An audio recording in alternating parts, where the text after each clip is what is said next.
All right, what's up, Waxo? Welcome to Roots and Relics podcast, the podcast for locals.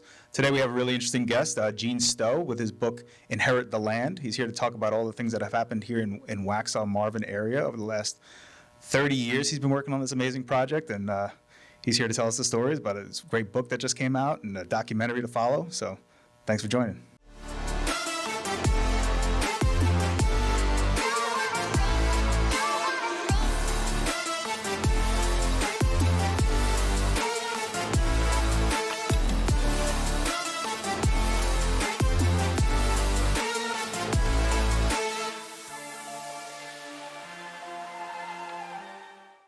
Gene, thanks for joining the show. This is Gene Stowe. He's a independent journalist, and Gene came out to talk to us about his book today. And tell us a little bit about yourself, Gene.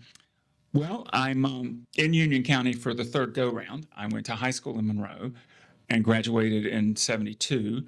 And then I came back in 81 as a reporter for the Charlotte Observer. And I was a reporter from 81 to 93. It was in January of 93 that I discovered the story that became the book. And then I moved to Indiana to teach at a private school because I wanted my children to go there. And it was a U.S. Department of Education 3-time Blue Ribbon winner. It was a good private school. And I was in charge of the writing program because I was a journalist, and I was in charge of the religion program because my degrees are in religion. And I taught U.S. history for 10 years and that sort of thing. Wow, so you started off teaching. You moved into journalism. No, I started with the Charlotte Observer. So, okay. Then I moved to Indiana, and then I came back. Well, I lived in South Bend for 20 years, and then I had to move to Texas for 3 years to warm up enough so I could come home. Okay. So I moved back to Monroe in 16. Is this all while you were writing the book? No, I wrote the book while I was in Indiana, unfortunately. I had discovered this story when I went out to do a Black History Month story for the Charlotte Observer in January of 93 to report the story for Black History Month. Sure. And I wanted to find out about Marvin because in July of 92, I had covered a community festival with the Banks Presbyterian Church, which is white, and the Marvin Methodist Church, which was white, and the Marvin AME Zion Church, a Black church. And so I had covered a lot of these community festivals before, and I thought I knew what to expect, that there would be Black people at these tables, white people at these tables, and everybody was nice, but it was a little bit, strained or just superficial. When I drove into the Banks Presbyterian parking lot, all across the churchyard were these Black people and white people who were hugging each other. Their kids were playing together. They knew each other. They loved each other in a way that I had never seen before, and I have never seen since, except in Marvin, and I see it every time I come to Marvin. That's awesome. So I decided I wanted to find out how this happened, and the pastor at Marvin AME Zion collected some old people sitting around a table to talk about the good old days in Marvin. And at one point, one of them said, well, we should take and show him the house. So they took me into the Pine Woods off of Crane Road, and there was a house. There's a picture in the book from that day. It was a large, grand house that had not been occupied for a couple of decades, so it was falling down, and it's gone now. But it was still obviously something that you would not have expected. When I went to high school in Monroe, I knew the racial history and attitudes of this county, and I was just blown away that a Black family could have had something like that. So I asked, how did you come by this place back in the day? And this 79-year-old man said, the white women raised my mama from the cradle, and when they died, they left us this land. Unbelievable. He didn't tell me it was 800 acres. He didn't tell me that over 100 white cousins had sued to break the will. There were 2 trials in Monroe, a trial and a retrial, in the 1920s, and 2 all-white juries upheld the will so that the Black family ended up with 800 acres in the community. The effect of that kind of economic empowerment was that it became normal to sell land across the color line.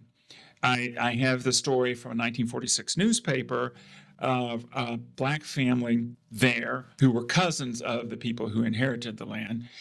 They bought 61 acres from Ben Price, a prominent white man in Waxhaw, and farmed the land and flourished. A lot of black tenant farmers were able to get these loans and buy the land and prosper as landowning black farmers, which is unusual.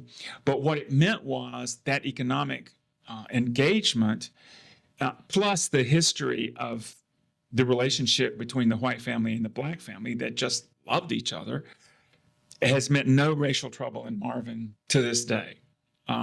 The book says Jim Crow meets Miss Maggie's will, and spoiler alert, Jim Crow loses badly. Wow. So it was just such an uplifting story because of that. I was talking to some people this morning. King and a lot of other people have talked about that you need love and justice if you're going to have a thriving society. Well, that's what they had. They loved each other, and they had this economic and social justice. And that's how it's been. The Banks Presbyterian, Marvin Methodist is no longer operating, but Banks Presbyterian and Marvin AME Zion still get together twice a year for shared activities, dinners, that kind of thing. And the relationships just go on. In fact, the event of that in 2019 appears in the documentary. Wow, that's a beautiful story, though. I mean, that's really, really cool that you kind of just stumbled upon this thing and found it right in your backyard where you grew up. And yeah, it's I've never heard of anything like it, and no one has challenged that. Sometimes when I give a talk about the book, somebody will come up and start talking to me about how good their ancestors were to the black people after the war. Okay. And my typical response is 800 acres good, and they walk away. I've never heard of anything That's close awesome. to it. So tell our listeners, what's the name of the book? Inherit the Land. And where can they find it? Well, it's on Amazon. I usually have a box in my trunk, Okay. but I sold out this morning. So, but it's on Amazon and also from the University Press of Mississippi. And we made a documentary about it in 20 and 21, and it has not been released yet, but I am assured that it's going to the distributor and will be released this year, probably on a streaming service. We're going to try to get some theatrical opportunities, especially in the area. That's very cool. To get together and see it. When we had the premiere at the restored Dowd Center Theater in Monroe, there were over 200 family members that came, and they sat front and center. That's incredible. In a theater where they would have had to sit upstairs when I was in high school. So it was very rewarding, to be able to bring this story to Monroe. The story was unfortunately suppressed in Monroe. In the 90s, I covered Senator Jesse Helms, not politically, but because Monroe was his hometown. Yeah. And I did the math, and Senator Helms was at this trial in his mother's womb in the spring of 1921, because he was born in October. And I asked him if he'd ever heard of this story, and he said no, which I think is just too bad, because I would like to think of the world if Jesse Helms had grown up as with this being his formative story instead of the story of white supremacy and the Confederate monument and all that stuff in Monroe that he did grow up on. Wow. It would make that kind of difference. It certainly made a difference in my own life, as well as obviously in the Marvin community. One way I like to describe it is it's what would have happened if we had done 40 Acres and a Mule, because the engagement of these families with the larger community economically led to this lack of racial disruption or animosity of any kind that I've been able to find. And I sweat bullets when I was doing research. I didn't want to publish the book and then somebody come up with a lynching in Marvin. There was a lynching in Waxhaw.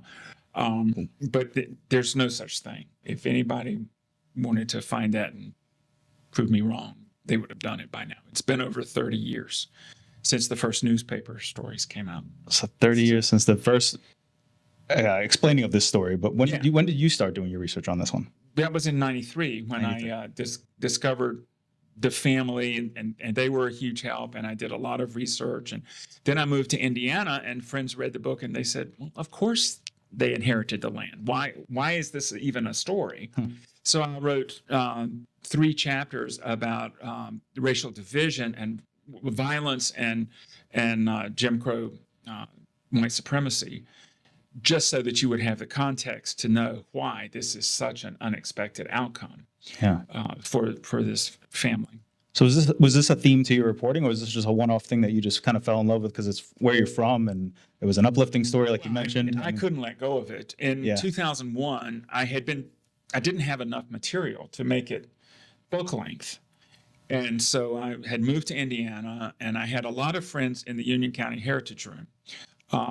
And I said to them, I'm going to make one more push to make this book nonfiction. Can you help me? Come up with more material from those years.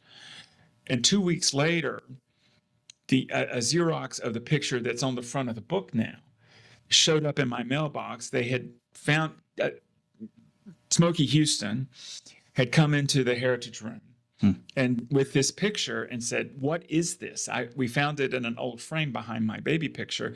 And Ruth Hazell, one of the women in the Heritage Room who lived on land that had been owned by Miss Maggie, she knew the story well. She recognized it. It was, and the women are there. So, And what's the picture of? oh, on the cover? picture is this is a picture from 1897 that was taken of the house, and the women are here.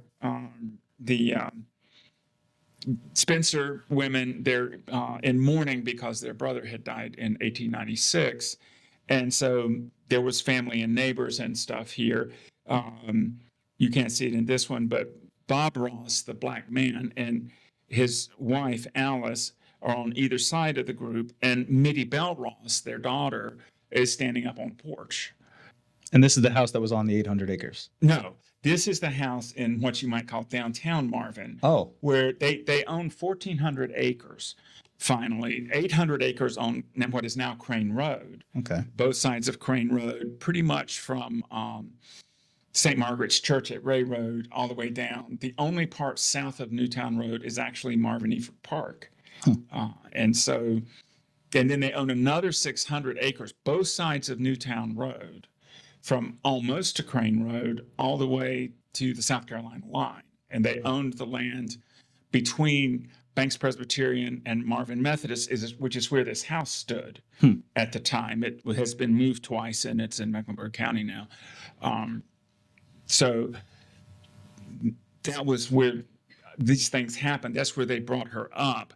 But their original home place that their grandfather, Jonathan Burleson, had started was out on, like I say, what is now Crane Road. When they put the road through there, at the instruction of Bob Ross, the county built a public road. The women told them to put it wherever Bob wanted it to be, and it was known as Rosstown Road until the 1950s when it was paved and got renamed for the White family. So, because Rosstown Road had to do with the black Rosses that lived out there. Wow. That's a pretty crazy story. So you've been, this is your life's work. This is a passion project. You spent your entire career working on this book. Well, and so far. That's awesome. But yeah, I tell people that I did two things in my life. I raised 6 kids and wrote a book, and the book still speaks to me. Wow. That's amazing. Some of the kids do too. But, so what are we cooking up next? I know I called you the other day, and we were talking, and you were going through a cemetery or something like that. So you're still doing investigative journalism? Well, it's kind of historical research. I am working on a book that would be a prequel to this about how the village of Marvin was created in the first place. Wow. There has been very recently, a Marvin Historical Association has organized, happily, with new people who have moved into the subdivisions and have caught the vision of what this history is and have embraced it as their own, even though they're only recently here. And they initially have been looking for evidence of slave cemeteries. There is botanical evidence of slave cemeteries because it was the habit to plant yucca and periwinkle on black cemeteries when they couldn't put up headstones, that kind of thing. So that's what they were looking for when they engaged me. But we're talking about a whole lot broader thing now to get a fuller understanding of the history. So I'm still looking for more stuff about how Marvin was settled, even back to when the Waxhaw Indians were there before the smallpox wiped them out, and a lot of stuff like that. It's also because I discovered a lot of really scandalous stuff about a couple of the leading citizens in Marvin. It's alluded to in the book, but now I have a whole bunch of newspaper articles and court documents that prove that the storekeeper in Marvin, Frank Crane, got his stepdaughter pregnant. And when she delivered the baby, they threw it into a well. That's how much I knew. Wow. And what I've discovered since then was county commissioner minutes and newspaper stories that the baby was exhumed. The coroner ruled it murder. I can't tell that there were any charges, but pretty crazy stuff going on back in the 1890s. That's wild. And so I found that, and now I'm trying to build around that and have another book-length story that kind of sets up before the Rosses moved to downtown Marvin in 1892. That is really fascinating. So I can't wait to read that book. I mean, I'm still working my way through Inherit the Land, but I'm excited to get through the book. It's an awesome story. Thank you for coming on today and sharing the history here. I mean, all the things that probably already in the book, but this is definitely a Waxhaw story. Oh, yeah. They lived on Route 3 Waxhaw, and they shopped here. We have this in the documentary, too.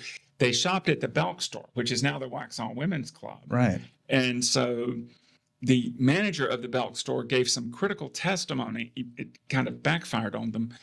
So he was a witness for the people opposing the will, but he told them, what he said was, they shopped there together, Maggie and Mitty shopped there together, and he said, but for the difference in their color, you would have thought they were equals, which is just a brazen way of saying the only reason I don't recognize their equality is because of their color. And what it means to me is they knew they were equals. Yeah. And so the testimony about how depraved this was, which is what the cousins tried to prove, all backfired, because what it proved was the women loved these people.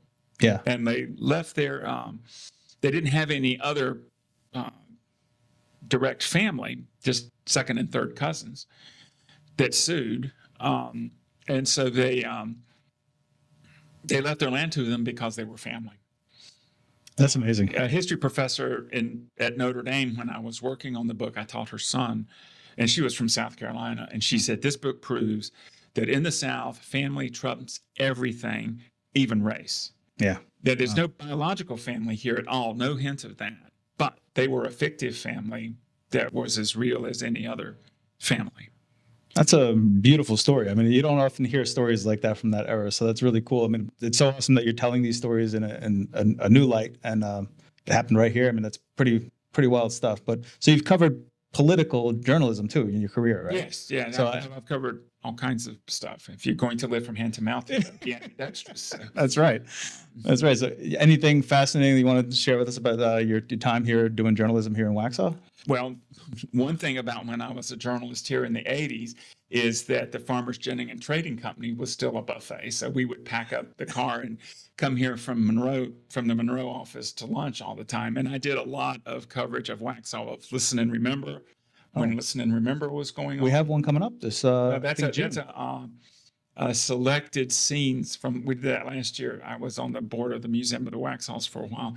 That's selected scenes from the one that was written in 1963 and was still going strong when I was here in the 80s. It had become very much an antique center, and every other small town in the South, I think, tried to imitate it. But this is pretty much the original town that recast itself as an antique capital, and still, is very successful. So you've really seen this area evolve tremendously. Oh, yeah. I remember the first fight over a sewer system when Providence Downs was being built. Oh, yeah? There was nothing out here except farms.